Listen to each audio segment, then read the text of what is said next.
Yesu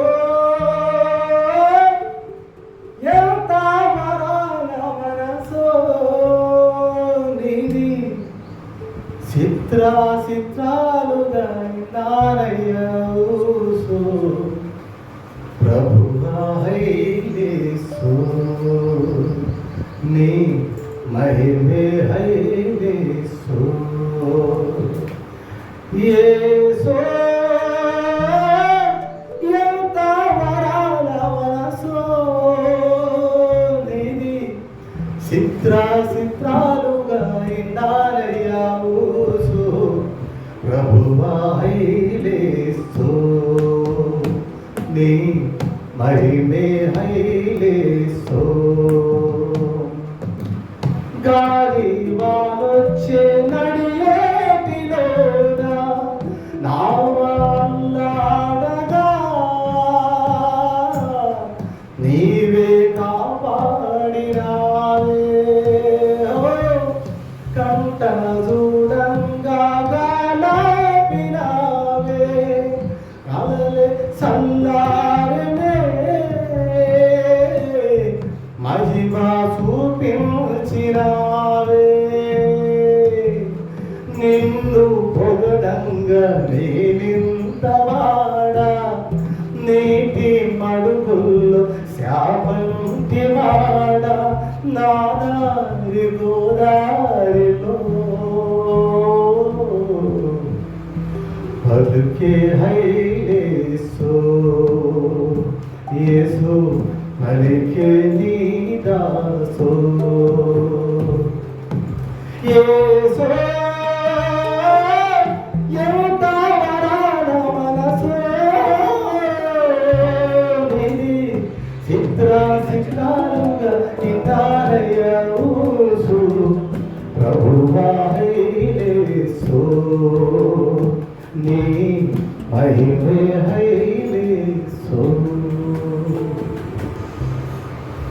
praise the Lord. మనం నేరుగా దైవ వర్తమానంలోకి వెళ్ళిపోదాం. లూకా సువార్త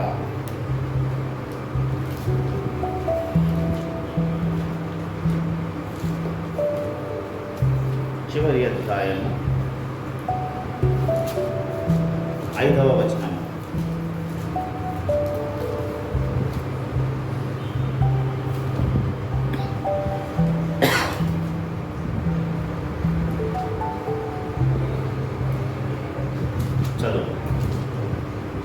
వారు భయపడి ముఖములను నేల మోపి ఉండగా వీరు సజీవుడైన వాణిని మీరెందుకు మృతులలో వెతుకుచున్నారు. చిన్న మాట ప్రార్థన. మహాపరిశుద్ధమైన పరమ తండ్రి, ప్రేమ కలిగిన రాజు, వందనాలు ప్రభా.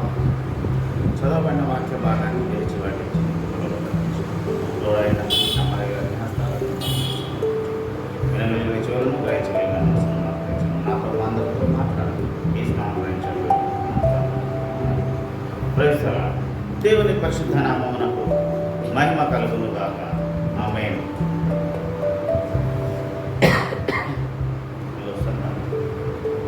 Praise the Lord. ప్రభు నందు నాకు అత్యంత ప్రియులారా, చదవబడిన వాక్య భాగంలో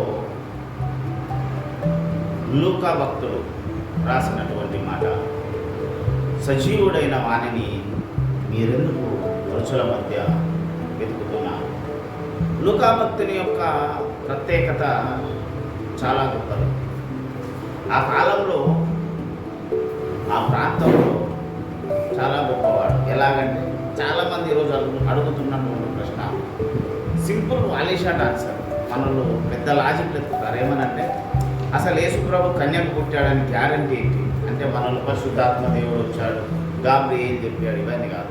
సింపుల్ వాలిషాట్ ఆన్సర్ ఏంటంటే లూకా చెప్పాడు అని చెప్పాలి. ఎందుకంటే ద హిస్టారికల్ ట్రూత్.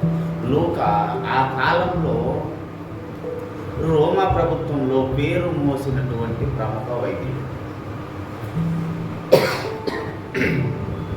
ఆ కాలంలో లూకా అక్కడి గవర్నమెంట్లో ప్రముఖ వైద్యుడు. ఆ వైద్యుడే ఏం చెప్పాడంటే కన్యక అయినటువంటి మరియమ్మ గర్భవతి అయి కుమారుని కనుగొంది. ఈ సందర్భం కాకపోయినా ఎందుకు చెప్పారంటే చాలామంది డిబేటర్లు చెప్తున్నారు అలా జరిగింది. ఇవన్నీ కాదు బాబు.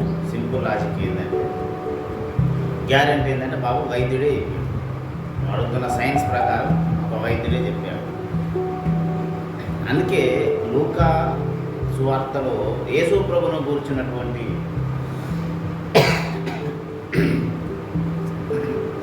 సారాంశము ఎక్కువ మట్టుకు లూకా భక్తుడు యేసు ప్రభుల వారు చేసిన అద్భుతాలను రాశాడు. అత్యధిక అద్భుతాలు, సూచక క్రియలు లూకా సువార్తలో మాత్రమే రాయబడ్డాయి. సరే, అయితే ఇక్కడ మనం చదువుకున్నటువంటి మాట, మృతుల మధ్య మీరెందుకు వెతుకుతున్నారు? ఎక్కడ వెతికారు వీళ్ళు? సమాధి దగ్గరికి వెళ్ళారు అని. అయితే ప్రియులారా, సమాధి దగ్గరికి ఎందుకు వెళ్ళారు అంటే, సమాధిలో ఏముంది? యేసు ప్రభు యొక్క దేహం ఉంది. ఉందా? అసలు యేసు ప్రభు పునరుత్థానుడు ఎప్పుడయ్యాడు? నిజంగా 3 రోజుల తర్వాతనే అయ్యాడు. శుక్రవారం సిలువ వేయబడితే ఆదివారం వేకోజామనే అయ్యాడా? అంతకుముందు ఎక్కడ ఉన్నాడు? 3 రోజులు సమాధిలోనే ఉన్నాడా? దీనికి ఎఫెసీ పత్రిక చెప్పింది, తాను ఎక్కడికి వెళ్ళాడట? భూమి లోపలికి వెళ్ళాడు సిలువ వేయబడ్డప్పుడు. ఎందుకు వెళ్ళాడు? ఒకటే ఒక మాట ఏంటంటే, సకల జనులకు సువార్త ప్రకటించబడాలి. ఏంటా సువార్త అంటే, యేసు సర్వమానవాళి పాపముల కొరకు మరణించి 3వ దినమున తిరిగి లేచును అనేది సువార్త. ఆ యేసు కల్వరి శిలువలో కార్చిన రక్తము ద్వారా తప్ప ఎవరికి పాపక్షమాపణ లేదు అనేది సువార్త.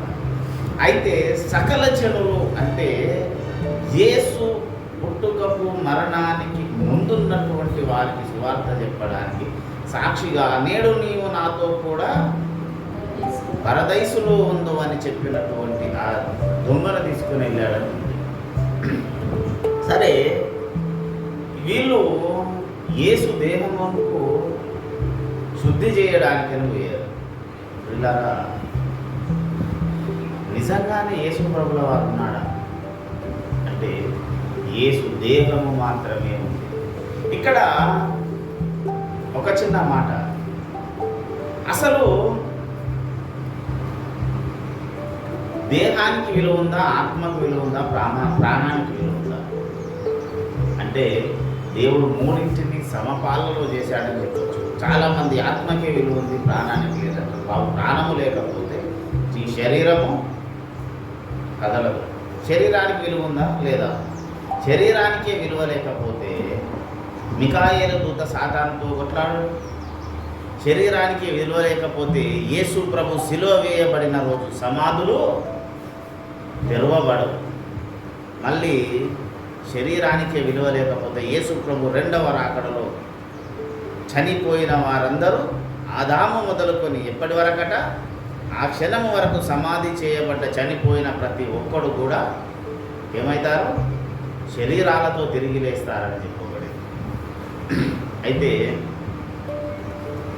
ఈ సజీవులు మృతుల మధ్య వెతకాల్సిన అవసరం ఏముంది? అసలు మృతులు అనే మాటను ఎందుకు మాట్లాడారు? ఈరోజు బైబిల్ గ్రంథం చెప్పినట్టు మీరు క్రీస్తుతో కూడా లేపబడిన వారైతే, అసలు క్రీస్తుతో కూడా లేపబడిన వారైతే అనే మాటకు ముందు మీరు క్రీస్తుతో కూడా సిలువ వేయబడి ఏమైనట్టు ఉన్నారా లేదా? అసలు సిలువ వేయడం అంటే, సిలువ వేయబడాలి, క్రీస్తుతో పాటు సిలువ వేయబడాలి, క్రీస్తుతో పాటు సిలువ వేయబడాలి అంటే అర్థమేంటి? ఎంత మట్టుకు ఈ రోజున యావత్ సంఘాలలో సిలువ వేయడం అంటే ఏమనుకుంటారు? చాలామందికి యేసు ప్రభుతో పాటు నేను సిలువ వేయబడతాను. ఎక్కడ వేయబడ్డావు? యేసులో ఏముందని సిలువ వేశారు? నువ్వు యేసుతో పాటు సిలువ వేయబడ్డది ఏంటి? సిలువ వేయబడడం అంటే యేసు దేహములో ఏమీ లేకుండా నిర్వీర్యమైపోయింది. ఉందా ఏమన్నా యేసు ప్రభు శరీరంలో?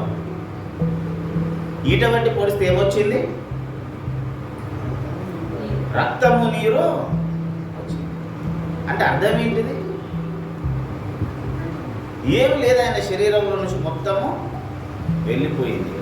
రక్తము మొత్తము వెళ్ళిపోవడం అనుకున్న మర్మం ఏంటో చెప్పండి. చాలా మట్టుకు మనం భక్తి చేసుకున్నాం, కానీ అందుకే అన్నారు దేవుని శక్తిని ఆశ్రయించని వారు ఉన్నారు అని. ఈ కాలంలో జరుగుతున్నది ఏంటంటే పేరుకు ఆచార క్రైస్తవం ఉంది కానీ భక్తి లేదు. రక్తము మొత్తం వెళ్ళిపోయింది. నువ్వు సిలువ వేయబడితే నీలో కూడా రక్తం మొత్తం వెళ్ళిపోవాలి. ఇది సమస్య అవుతుంది ఈ మాట. ఎందుకంటే రక్తం పోయినాక ఇక్కడ బతుకుతాం సార్, తెలుసుకొని బోధ చేయాలి. అవును, రక్తం మొత్తం వెళ్ళిపోతే బతుకం. కానీ నీవు క్రీస్తుతో కూడా సమాధి చేయబడినప్పుడు మరి నిజంగానే సమాధి చేయబడలే కదా. కారణం ఏంటి అంటే యేసు రక్తములో రక్తమైతే ఎలాగ చివరి రక్త బిందువు వరకు నీ కొరకు కార్చాడో, నీ రక్తంలో ఉన్న ప్రతిదీ కూడా చివరి అవలక్షణం వరకు నువ్వు యేసు కొరకు వదిలేయగలగాలి. అది సిలువ వేయబడాలి అనేటటువంటి మర్మం. యేసు సిలువ వేయబడ్డప్పుడు ఏమొచ్చింది? జనాలకు ఏమొచ్చింది? సర్వలోకానికి రక్షణ వచ్చింది. నీవు సిలువ వేయబడితే ఏం రావాలి? నీ దేహానికి యేసు ప్రభు రక్తంలో ఉన్న శక్తి నీ దేహంలో ఉండాలి. ఎందుకు లేదు? ఈరోజు అనేక మంది క్రైస్తవులు పైకి భక్తి గలవారి వలె ఉండి లోపల దాని శక్తిని ఆశ్రయించని వారని ఎలాగ చెప్పబడిందో అలా ఆ స్థితిలోనే యావత్ క్రైస్తవులు బ్రతుకుచున్నారు. ఇది జీవితం కాదు, దేవుడు కోరుకున్నటువంటి జీవితం ఇది కాదు. ఒక ఆచార క్రైస్తవ్యం ఉన్నంత కాలం. అందుకే నేను తరచూ ఒక మాట చెప్తుంటున్నాను, మతములో ఉన్నంత కాలం నీవు యేసుకు భక్తుడివి కాలేవు. మతము వేరు. యేసు ప్రభు స్థాపించింది మతమా మార్గమా? అసలు శిష్యులని ఎవరినన్నారు? క్రైస్తవులు అన్నారు. ఎవరినన్నారు? యేసును వెంబడించినటువంటి శిష్యులను మొట్టమొదటిగా అంతియొక్కయలో క్రైస్తవులు అనబడిరని అపోస్తలుడైనటువంటి లూకా అపోస్తలుల కార్యగ్రంథంలో రాశాడు. ఎందుకు వారిని క్రైస్తవులు అన్నారు? యేసుని వెంబడించి ఆయన ప్రతి మాటను పాటించారు కనుక అన్నారు. ఈరోజు క్రైస్తవులు అనబడిన వారు ఎలాగున్నారు? దేవుని ఆత్మను ఎదిరించే వారిగా మిగిలిపోతున్నాం. ఎందుకంటే ఆచార క్రైస్తవ్యం అయిపోయింది. సత్యం మీద ఆసక్తి లేదు. ధైర్యంగా నీవు కట్టబడినటువంటి కట్లను విప్పుకొని, మతం అనే కట్లను, కట్టుబాట్లు అనే కట్లను విప్పుకొని ధైర్యంగా దేవుని కొరకు తెగించి సత్యం కొరకు నిలబడేటటువంటి త్యాగం ఈరోజు లేకుండా పోయింది. ఎక్కడో ఎవరో ఒకరు అరుస్తూ ఉన్నారు, రండి రండి రండి అని. ఎందుకో తెలుసా? సత్యము బందీ అయిపోయింది. వాక్య మర్మం తెలియట్లేదు. నువ్వు ఇక్కడ ఎన్ని రోజులు ఒక గొప్ప బిల్డింగ్లో బతికిన, గొప్ప అందాల కోట్ల రూపాయలు పెట్టి చర్చి కట్టి అందులోకి పోయినా, రేపు నువ్వు పరలోక రాజ్యంలోని న్యాయపీఠం ఎదుట పరీక్షించబడ్డప్పుడు గడ్డి వలె కాలిపోకూడదు. రేపు ఏ బోధ కానీ, ఏ సంఘము కానీ, ఏ కాపరి కానీ నేను పరలోక రాజ్యము తీసుకెళ్ళలేవు. ఏం తీసుకెళ్తుంది మరి? పాస్టర్ల దగ్గరికి పోవడం ఎందుకు అంటే, నీవు విన్న సత్య బోధ ఏదైతే ఉందో, వాక్యానుసారంగా ఏది ఉందో అదే పాటించాలి. ఎవరి దగ్గర వాక్యం సరిగా లేకపోతే అక్కడ ఉండవలసిన అవసరమే లేదు. ఎందుకు చెప్తున్నానంటే, మృతులు యేసు ప్రభుతో కూడా లేపబడిన వారైతే అన్నారు. యేసయ్య లేచిన తర్వాత ఏం చెప్పాడు? ఆ లక్షణాలు ఏమున్నాయి మనలో? ఏమన్నాడు యేసయ్య? మీరు పైనున్న వాటిని వెతుకుడి కానీ అన్నారు. ఆ తర్వాత కంటిన్యూషన్ అదే కదా. మీరు క్రీస్తుతో కూడా లేపబడిన వారైతే ఏం చేయమన్నాడు?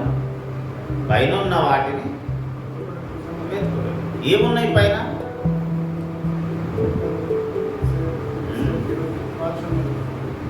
పైన ఏమున్నాయో తెలుసా? సమీపించరాని తేజస్సులో యేసు ప్రభుల వారు ఉన్నారు. ఆ సమీపించరాని తేజస్సులో ఉన్నటువంటి యేసు ప్రభుల వారి దగ్గరికి వెళ్ళాలి అంటే ఏం చేయాలి? నిజంగా వెళ్ళగలమా? సమీపించరాని తేజస్సులో ఉన్న యేసు ప్రభు దగ్గరికి చేరుకోగలిగినటువంటి ఆత్మీయ అంతస్తును ఈరోజు ఎంతమంది వారి వారి జీవితాల్లో కలిగి ఉన్నారు? కానీ నువ్వు సమీపించరాని తేజస్సులోకి వెళ్ళాలంటే మధ్యలో ఇంకొకటి ఉంది. ఎంతమందికి ఐడియా ఉంది? ఏముంది చెప్పండి.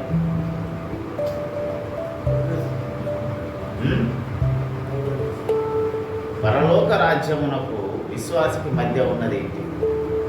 ఆకాశ మండలములో ఉన్నవి.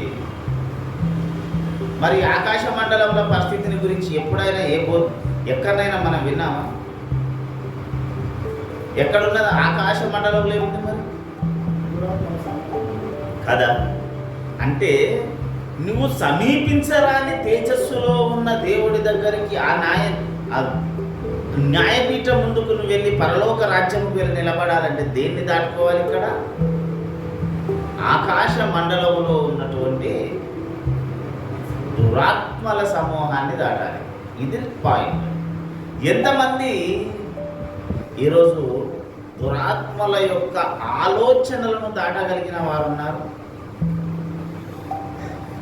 వాటి మీద గెలవడం తర్వాత సంగతి. కానీ ఎంతమంది దాటుతున్నాం? సాతాను సంఘంలో సృష్టించినటువంటి గలిబిలిని అధిగమించగలిగినటువంటి విశ్వాసులు ఎంతమంది ఉన్నారు? ఎంతమంది దేవుని కొరకు అంత్యకాలంలో కొన్ని భయంకరమైన శ్రమలు ఉన్నవి. మొన్న 15 రోజుల కింద వారం రోజుల కింద కాకినాడలో ఏం చేశారో తెలుసా? చర్చిని Saturday night Sunday morning bulldozer తెచ్చి చర్చ్ మొత్తంలో పోలీస్ పహారాలు. ఎందుకు జరుగుతుంది అలాగా?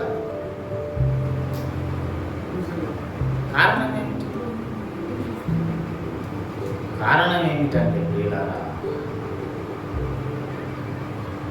సాతాను యొక్క శోధన సేవకుల మీద, సంఘాల మీద, విశ్వాసుల మీద అనేకమైనటువంటి దాడులు జరుగుతున్నాయి. ఇవి మనకు కనిపించవు. ఓన్లీ ఒకటి మాత్రమే మనం చూస్తున్నాం. ఏంటంటే మనం ఎలాగున్నాం. నీకు ఎలాగున్నదన్నది కాదు. నీవు పోరాడగలుగుతున్నావా? ఆకాశ మండలమందరి దురాత్మల సమూహంతో వాటి ఇచ్చలను, వాటి కోరికలను నీవు నీ జీవితంలో వెలేసి ఉన్నావా? నిజంగానే నీవు బాప్తిస్మ జలములలో యేసు ప్రభువుతో సమాధి చేయబడి తిరిగి లేచిన వాడివైతే నీలో మొట్టమొదటి ఏముండాలి? సాతాను యొక్క క్రియలను, మొట్టమొదటిగా నీ మీదున్న సాతాను యొక్క క్రియలను నీ శరీరమందు బంధించి వేసి ఉండాలి, తోలివేసి ఉండాలి. ఏం చేశాడట ఆయన? వీపు మీద వెనుక గోతిలో నేను ఏం చేశాడు యేసుప్రభుల వారు? పాతి పెట్టి తిని పడేసి తిని అన్నాడు. పాతి పెట్టింది దేనికి ఉపయోగపడుతుంది? శరీరం దేనికి ఉపయోగపడుతుంది? మృతమై పాతి పెట్టిన తర్వాత, చచ్చిపోయిన తర్వాత దేనికి యూజ్ కానటువంటి ఆ శరీరాన్ని, ఆ పాతి పెట్టినటువంటి ఇచ్చలను, కోరికలను నీవు కూడా యేసుతో కూడా పాతి పెట్టబడి తిరిగి లేచి వాటిని అనుసరిస్తున్నావంటే నీవు నిజంగానే తిరిగి లేపబడ్డావా? లేదా ఇంకా నీ ఇచ్చలను ఎక్కడనైతే పాతి పెడుతున్నానని బాప్తిస్మ జలములలోనికి దిగావో అక్కడే ఉండి వాటితో పాటే ఆనందిస్తున్నావా? కారణం ఏంటి? విశ్వాస జీవితంలో ఎందుకు తెగించి దేవుని కొరకు ధైర్యంగా నిలబడలేని స్థాయి వచ్చింది క్రైస్తవ సమాజానికి? అంటే ఎక్కడ శ్రమ కలుగుతుందో, ఎక్కడ ఇబ్బంది అవుతుందో, ఎక్కడ దేవుని కొరకు శ్రమను అనుభవించవలసి వస్తుందో అని భయము కలిగి బ్రతుకుతున్నటువంటి జీవితాలు ఉన్నాయి. ఇలా అంత్యకాలంలో యేసు ప్రభువు లేచాడు, పునరుత్థానుడయ్యాడని మనం సంతోషిస్తున్నాం. యేసు ఎప్పుడూ 2000 సంవత్సరములకు పూర్వం తిరిగి లేచాడు అని చెప్పబడింది. కానీ ఈరోజు మనం ఎక్కడున్నాం? సిలువ మీద యేసయ్య కనులు మూయువేళ, సమాధులే తమ కనులు తెరచి చూచువేళ, సజీవులైరే చాలా. ఏమైందట? శిలువ మీద యేసయ్య కనులు మోచినప్పుడు సమాధులు కళ్ళు తెరిచి చూచాయి, సజీవులయ్యారు. ఈరోజు నువ్వు యేసుతో సమాధి చేయబడి బాప్తిస్మ జలములలో సమాధి చేయబడ్డ నీవు నిజంగానే మళ్ళా కళ్ళు తెరిచి సజీవుడివై తిరిగి లేస్తే, యేసయ్య లేపబడిన తర్వాత పైనున్న వాటిని వేటినన్నాడో ఆ వాటి మీద నీ ఆలోచన గురి ఉండాలి. న్యాయపీఠం ఎదుటికి వెళ్ళడానికి, యేసుతో సజీవుడిగా నువ్వు కొట్లాడడానికి, యేసు కొరకు నువ్వు ఒక బలవంతుడిగా నిలబడడానికి, బలము పొందిన వాడిగా నువ్వు ఉన్నప్పుడు మాత్రమే నీవు దేవుని కొరకు లేచిన వాడిగా ఉంటావు. ఈరోజు మనం ఎలాగున్నాం? మన జీవితం ఎలాగుంది? ఎంత మట్టుకు యేసు కొరకు పోరాడాలనే ఆరాటంతో పాటు పోరాడగలిగినటువంటి ప్రతిమను మనకి ఈమని దేవుని అడుగుదాం. అందరం బలహీనులమే, కానీ యేసు ప్రభు అంటున్నాడు, నువ్వు ఎక్కడ బలహీనుడు అక్కడనే బలవంతుడవు. సంసోన్ అన్నీ కోల్పోయి గుడ్డివాడిగా దిక్కుతోచని స్థితిలో ఉన్నప్పుడు ఒకసారి నన్ను బలపరచు. ఏంటట? పోరాట పట్టి మను మరలా ఇచ్చి సాతాను శక్తులను కూల్చగనేర్పు. పోరాట పట్టి మను మరలా ఇచ్చి సాతాను శక్తులను కూల్చగనేర్పు. నా చివరి గడియలో సంసోను వలె నన్ను ప్రైజ్దలాడు. సరే, ఎందుకంటే ఇది నేను రాసిన పాట. ఏంటంటే నా చివరి గడియలో పోరాట పట్టి మనం మరలా ఇచ్చి సాతాను శక్తులను కూల్చగలిగు అని పాడుకోవలసినటువంటి తరుణము, అలా ప్రార్థించవలసినటువంటి తరుణం ఆసన్నమైంది. ప్రియులారా, నిజంగానే ఈరోజు మనము కనుక యేసు ప్రభు కృపచేత నిజంగానే లేపబడిన స్థాయిలో మన జీవితం ఉంటే, నీ ముందు ఉన్న ఆచారాలన్నింటినీ కట్టడలన్నింటినీ తెచ్చుకొని దేవుని కొరకు పోరాటానికి సిద్ధం కావాలి. మన ఆత్మీయ జీవితంలో ఇప్పటి వరకు మనం ఏది అయితే కోరుకోలేదో దాన్ని మనం నేర్చుకుందాం, అది మనం కలిగి ఉండాలని కోరుకుందాం. ప్రియులారా, ఈరోజు నువ్వు పోరాడాల్సింది నీ శరీరంలో ఉన్న కోరికలతో కాదు, అనారోగ్యములతో కాదు. ఎందుకు అనారోగ్యం వచ్చింది? హిజ్కియా మరణకరమైన రోగం వచ్చిందన్నాడు. ఏం రోగం అనేది అర్థమైందా? చెప్పబడిందా బైబిల్ గ్రంథంలో? మరణకరమైన. బతికాడా బతకలేదా? ఎలాగ బ్రతికాడు? మారు మనసు, భయమేసింది దేవుడి దగ్గర, పశ్చాత్తాపడ్డాడు, గొడవైపుకి తిరిగి ఏడ్చాడు, ఇచ్చాడు. మనకు కూడా దేవుడు అనేక సార్లు ఆయుష్కాలాన్ని పొడిగించాడు. పొడిగించిన తర్వాత నువ్వేం చేస్తున్నావు? దేవుడిచ్చిన ప్రాణాన్ని కాపాడుకోవడానికి నీ కొరకు, నీ సమాజం కొరకు, కుటుంబం కొరకు ఏం దేవుడి కార్యాలను ఏం చేస్తున్నావు? ఒకటి, నీవు యేసు నిమిత్తము దేనినైతే పోగొట్టుకోవడానికి సిద్ధపడతావో దాన్ని యేసు ప్రభు ఏం చేస్తాడో? కాపాడుతాడు. నువ్వు దేన్నైతే వదిలేసావో దేవుని కొరకు దాన్ని నిలబెట్టగల సమర్థుడు యేసు ప్రభు. ఈ నమ్మకం మన జీవితంలో వ్యక్తిగత అనుభవం కావాలి. నువ్వు దేవుని కొరకు డబ్బును వదిలేయాలనుకున్నావా? నీకు నీ సమయోచితమైన సహాయము నీ ఇంటి గల్మలో ఉంటుంది 24 గంటలు. ఇది చాలా మందికి అర్థం కాదు. ఎప్పుడు నేను నేను నేను డబ్బు అంట. వదిలే, దేవుని కొరకు ఇచ్చేయి. దేవుని సేవ కొరకు పెట్టు, సేవకుల జల్సాల కొరకు కాదు, సేవ కొరకు ఇచ్చేయి. ఒక లేని వాడికి అన్నం పెట్టు, కష్టపడుతున్న వానికి దేవుని సేవలో ఏది అవసరం అది ఇచ్చేయి, వదిలేయి. దేవుడు నీకు ఇస్తాడు. నీ శ్రమను, నీ కష్టాన్ని, నీ ఆలోచనను, నీ గొంతును, నీ బంధాలను, నీ బాంధవ్యాలను దేవుని కొరకు వదిలేసి రా బయటికి. దాన్ని దేవుడు కాపాడతాడు. ఎంత మట్టుకు నువ్వు ఏదైతే కాపాడుకోవాలని సంరక్షించుకోవాలని ఆరాటపడుతున్నావో దేవుడు దానిని నీ జీవితంలో నుంచి వదిలేస్తాడు. అప్పుడు నువ్వే కాపాడుకోవాలి. నిన్ను కాపాడుకోవడం ఇంపార్టెంటా, దేవుడు నీ కుటుంబాన్ని నువ్వు వదిలేసిన ప్రతిదాన్ని కాపాడడం ఇంపార్టెంటా? ఈ ప్రశ్న దేవుడు ఇక్కడి నుంచి ఈ ఫుల్ఫిట్ మీద నుంచి నిన్ను అడుగుతున్నాడు. ప్రియ సహోదరి సహోదరుడా, నిన్ను నువ్వు కాపాడాలనుకుంటే కాపాడుకో. ఎన్ని రోజులు కాపాడుకుంటావో కాపాడుకో. దేవుడు చూస్తున్నాడు. దేన్నైతే దేవుని కొరకు నువ్వు వదిలేసి వస్తావో దాన్ని దేవుడు సమయోచితమైన సహాయంగా ప్రతి దినము అనుక్షణము నీ గల్మలో పెట్టి ఉంచుతాడు. నువ్వు ఇట్లా గల్మ వైపు చూడగానే సమయోచితమైన సహాయం నీకు అందుతుంది. కుప్పలు తెచ్చి పెట్టదు. సమయోచితమైన సహాయంలో ఉన్నటువంటి ఆశీర్వాదము, ఆ ఆనందము, ఆ దీవెన వేరు. దాన్ని అనుభవించిన వారికి మాత్రమే తెలుస్తుంది. ఈరోజు సమయోచితమైన సహాయము కంటే కాపాడుకోవాలనేటటువంటి దేవునికి బయట కాపాడుకోవాలనేటువంటి ఆతురత ఎక్కువైపోయింది. సంపాదించుకోవాలనే కోరిక ఎక్కువైపోయింది. దేవుని కొరకు నిలబడాలనేటటువంటి ఆశ తగ్గిపోయింది. ఒక మాట చెప్పి నేను ముగిస్తాను. ఒకటే ఒక మాట ఏంటంటే, నీవు దేనినైతే కాపాడుకోవాలి, ఇది నాకు ఉండాలి అని నువ్వు ఆశపడుతున్నావో, దేనినైతే నీవు ఇది నాది, దీని కొరకు ఇది నాకు ఉండాలి, ఇది నాది, దీన్ని నేను మిస్ చేసుకోకూడదు, దీని కొరకే బ్రతకాలి, ఇది నా సర్వస్వం అని దేనినైతే నువ్వు అనుకుంటున్నావో దాని మీద దేవుని ప్రొటెక్షన్ తగ్గిపోతుంది. జాగ్రత్త. ఎందుకంటే నీవు దేవునికి ఇవ్వవలసినటువంటి ప్రతి సమయాన్ని, నీ ఆలోచనను దేని మీద కేంద్రీకరిస్తున్నావో అది వెళ్ళిపోతుంది. అది దేవుని చేత రక్షింపబడదు, కాపాడబడదు. ఇది నిజం. ఎందుకంటే నరపుత్రుడా, నీ కంటికి ఇంపైన దాన్ని నేను ఒక దెబ్బతో తీసివేయుచున్నాను. నువ్వు ఏడ్చవద్దు, అంగలార్చవద్దు. కాపాడుకోవటం నీ పని కాదు. ఏది యేసయ్య ఎందుకున్నాడు? యేసయ్య రక్షకుడు, కాపరి.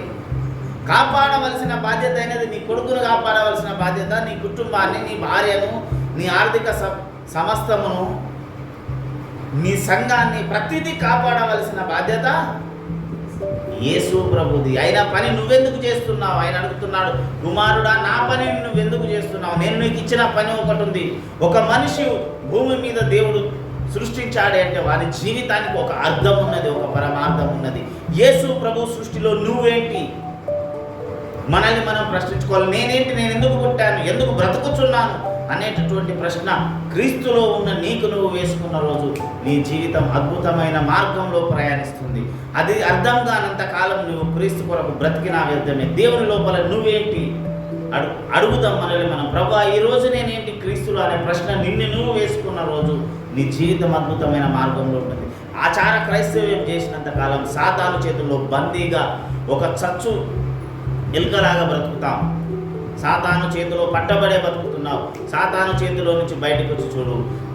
విజయుడైన యేసయ్య చేతిలో ధీరుడైన ఒక కుమారుడిగా, కుమార్తెగా ఉంటావు. అలాంటి జీవితాన్ని దేవుడు మనకందరికి దయచేయనుగాక. ప్రార్థన చేసుకుందాం. వాక్యం కొరకు మనోహరణ గారు ప్రార్థన చేస్తారు.